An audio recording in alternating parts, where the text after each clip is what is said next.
बिस्मिल्लाहिर्रहमानिर्रहीम। अस्सलाम वालेकुम। आज मैं आपके लिए क्रीम फ्रूट चाट की रेसिपी लेकर आई हूँ। बहुत ही मज़ेदार सी फ्रूट चाट ये बनती है। तो इस फ्रूट चाट को बनाना शुरू करते हैं। मैंने एक बोल लिया है, इसमें मैं 1 कप जो है क्रीम वो ऐड कर रही हूँ।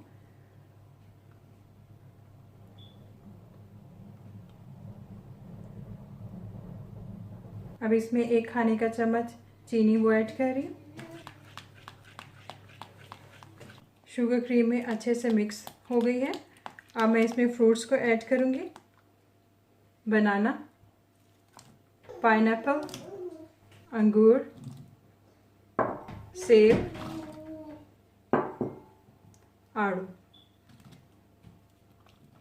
इन सबको अच्छे से मिक्स करेंगे।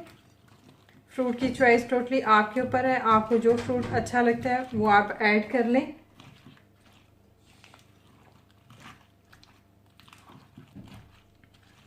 सारे फ्रूट्स को मैंने अच्छे से मिक्स कर लिया है। क्रीम फ्रूट चाट बिल्कुल तैयार है।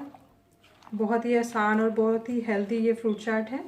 अब मैं इसको सर्विंग बाउल में शिफ्ट करती हूँ। हमारी आज की रेसिपी क्रीम फ्रूट चाट बिल्कुल तैयार है। अगर आपको ये मेरी रेसिपी अच्छी लगी इसको लाइक एंड शेयर कीजिएगा, चैनल को सब्सक्राइब कीजिएगा। मिलते हैं अपनी नई वीडियो में। अपना ख्याल रखिएगा। अल्लाह हाफिज़।